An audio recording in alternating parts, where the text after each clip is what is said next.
Assalamualaikum warahmatullahi wabarakatuh. Perkenalkan, nama saya Erla Puji Lestari, NIM 2019-20077 dari kelas B semester 5.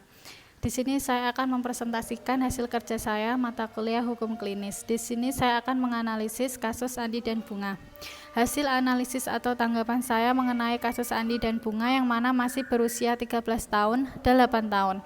Andi melakukan pencabulan terhadap Bunga. Saya kira memang tidak pantas, karena usia masih kecil, apalagi mereka masih di bawah umur semua. Tetapi ketika dilihat dari duduk perkara di atas, Andi dan Bunga suka sama suka, mau sama mau atas peristiwa tersebut. Hal tersebut tidak kesalahan dari dua anak tersebut, namun juga kurangnya pengawasan dari kedua orang tua, karena Andi dan Bunga masih di bawah umur, terkhusus Bunga yang masih berusia 8 tahun yang belum sepantasnya memiliki teman laki-laki khusus atau kekasih.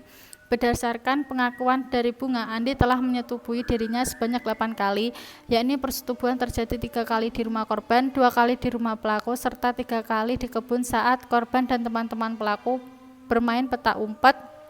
Walaupun saat bermain, peran orang tua juga penting agar kejadian seperti ini tidak terjadi pada anak yang masih di bawah umur.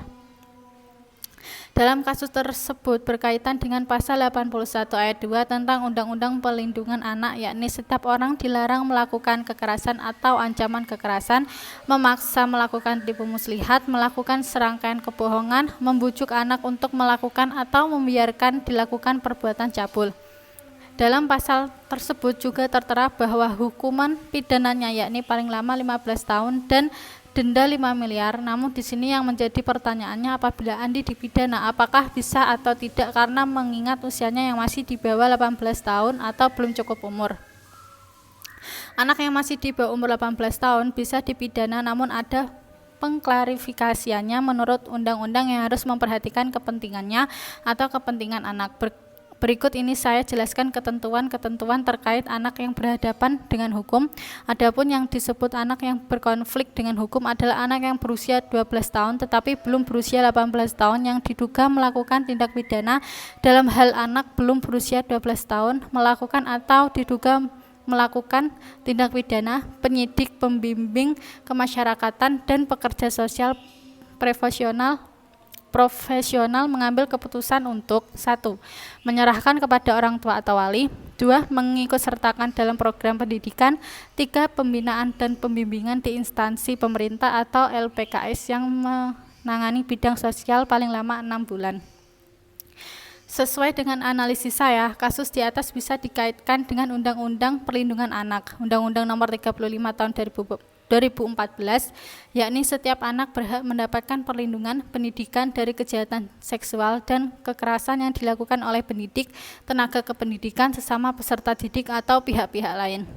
Undang-undang tersebut juga tentang perubahan atas Undang-Undang Nomor 23 Tahun 2003 tentang perlindungan anak, yang anak harus dilindungi fisik dan batinnya.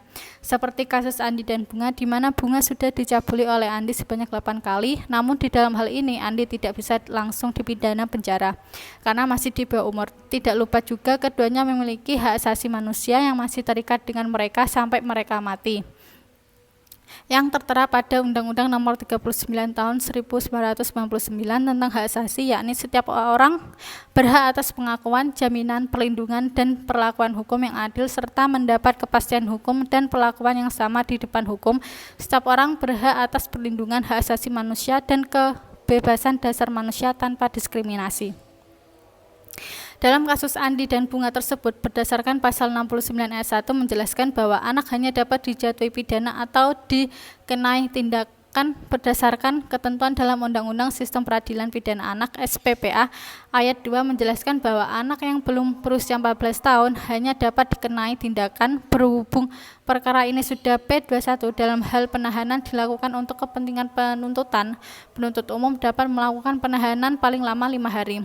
Jangka waktu penahanan sebagaimana dimaksud pada ayat 1 atas pemerintah penuntut umum dapat diperpanjang oleh hakim pengadilan negeri paling lama 5 hari. Saya juga mengaitkan dengan suatu sistem peradilan, yakni sistem peradilan anak yang dijelaskan pada Undang-Undang Nomor 11 Tahun 2012 pasal 1 ayat 1, yakni sistem peradilan anak adalah proses keseluruhan penyelesaian perkara anak yang berhadapan dengan hukum mulai tahap penyidikan, penyelidikan sampai dengan tahap pembimbingan setelah menjalani pidana. Namun dengan hal ini, sistem peradilan pidana anak wajib mengutamakan pendekatan keadilan. Dalam hal ini, upaya diversi juga dibutuhkan. Diversi merupakan pengalihan proses pada sistem penyelesaian perkara anak yang panjang dan sangat kaku, di mana apabila dilakukannya diversi bisa menemukan jalan keluar yang lebih baik dengan tidak merugikan keduanya.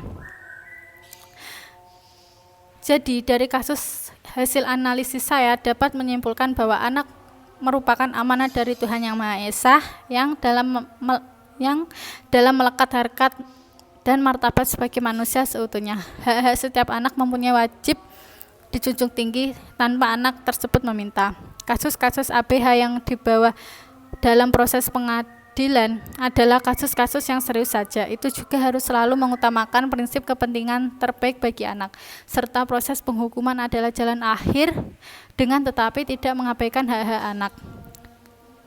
Di luar itu, kasus-kasus anak dapat diselesaikan melalui mekanisme non-formal yang didasarkan pada pedoman yang baku. Bentuk penanganan non-formal dapat dilakukan dengan diversi sebagaimana proses mediasi yang difasilitasi oleh penegak hukum pada setiap tingkat untuk mencapai keadilan restoratif yang dapat diselesaikan dengan mewajibkan anak yang berhadapan dengan hukum untuk mengikuti pendidikan atau pelatihan pada lembaga tertentu seperti berupa tindakan lainnya yang dilakukan dengan pemulihan bagi anak serta korban ataupun jika terpaksa sistem peradilan yang kondusif. Sekian dari saya. Assalamualaikum warahmatullahi wabarakatuh.